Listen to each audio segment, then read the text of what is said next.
Most people look at the artificial intelligence boom and see a technology race. They see ChatGPT, they see generative video, they see tech stocks soaring to unprecedented valuations. They think the game is about who can build the smartest algorithm or who can write the best code. But if you look at what the smartest, most capitalized institutions in the world are actually doing, the ones who think in decades, not financial quarters, you'll see they are playing a completely different game. They aren't just buying chips or hiring engineers. They are quietly securing the two most fundamental finite resources on the planet, electricity and water. Because there is a hidden paradox here. Because there is a hidden paradox at the heart of the AI revolution. It is the greatest technological leap in human history, but it is also the most resource-intensive. We are building digital brains, but they run on physical dirt. They run on the grid. They run on rivers and aquifers. Consider this. A single AI-generated image can consume as much energy as charging your smartphone halfway. This is the hidden reality. A simple conversation with an AI chatbot can evaporate half a liter of fresh water to cool the servers. That sounds small until you multiply it by billions of users. By 2026, the electricity consumption of data centers is expected to approach 1,050 terawatt hours. To put that in perspective, AI will soon require almost twice the power needed by the entire country of the Netherlands. This is a massive scale. This isn't just an environmental issue, it is a geopolitical and economic bottleneck. The entities that control the sustainable power and the water will control the future. Today, I'm going to walk you through the three major plays the ultra-wealthy and sovereign funds are making to navigate this paradox. They are hedging against the massive carbon footprint of AI, while simultaneously using AI to solve the very problems it creates. The first play is what I call the baseload hedge. Right now, the pace at which tech giants are building data centers is rapid. The pace is so rapid that renewable energy, wind and solar, simply cannot keep up. The grid is straining, infrastructure is reaching its limit. In places like Virginia and Ireland, data centers are consuming massive double-digit percentages of the total power supply. The demand is unprecedented. To meet the immediate demand, companies are being forced to fall back on fossil fuels. In 2024, nearly 40% of the electricity used in data centers came from natural gas. The tech giants have made massive net zero commitments, but Microsoft recently admitted that their emissions surged by nearly 30% due to expansion. So what do the institutions who understand durability do? They look past the intermittent power sources. They are looking for stability. They are investing heavily in nuclear and geothermal energy. Because AI doesn't sleep, it requires massive, uninterrupted, 24/7 power. It requires what we call baseload power. You cannot run a billion parameter model on a grid that shuts down when the wind stops.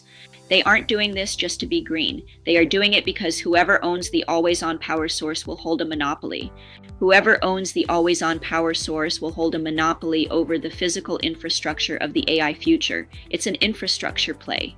It's an infrastructure play disguised as an environmental initiative. They are buying the power plant to secure the algorithm. This is survival. There is a hidden cost here. The second play is perhaps the most critical and the least talked about. It is the water sovereignty strategy. This is the hidden cost. When we talk about the cloud, we imagine something ethereal, but the cloud is heavy and it is incredibly hot. It requires cooling on a massive scale. To keep these massive GPU clusters from melting down, data centers pump millions of gallons of chilled water through their systems every day. A mid-sized data center can consume 300,000 gallons of water a day. In some U.S. counties, a single center uses 10% of the entire municipality's supply. Training a model like GPT-3 directly evaporated an estimated 700,000 liters of clean, fresh water. And as these models get larger, the thirst grows. The smart money knows that water is the ultimate finite asset. You can build more solar panels, but you cannot print more rivers.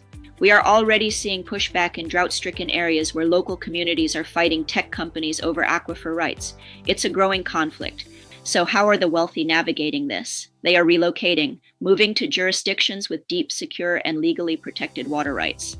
They are looking at places like the Nordic countries, or the American Midwest and Canada, where cold climates provide natural free cooling and water is abundant.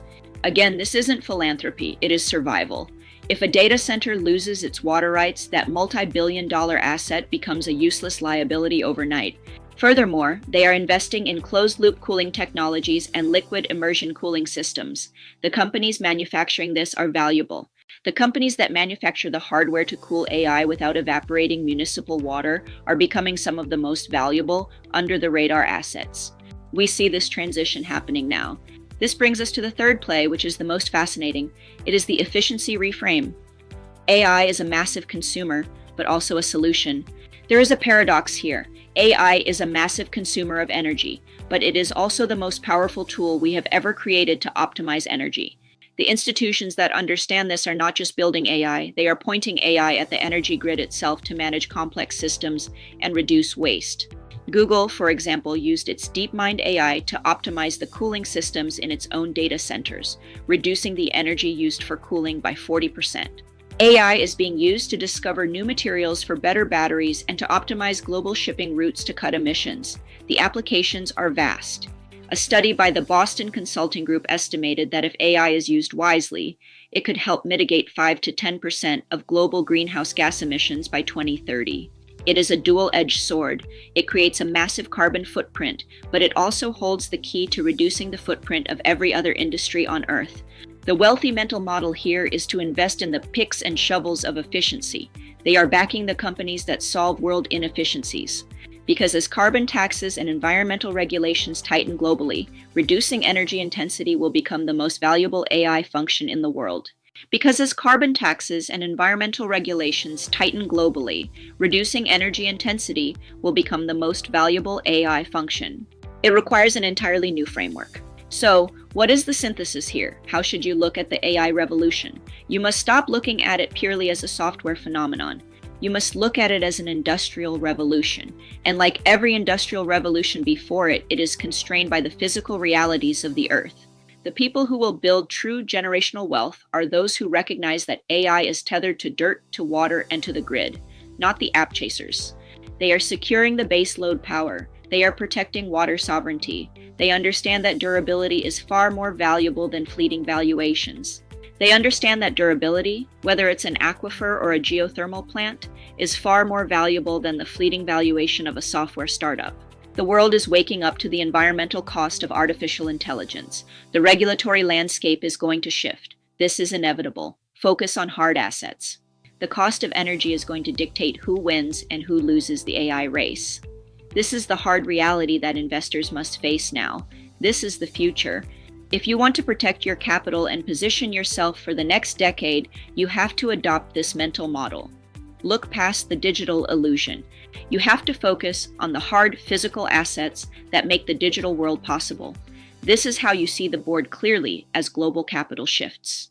If you found this analysis valuable, subscribe to our channel. We break down the mental models that govern global capital so you can see the board.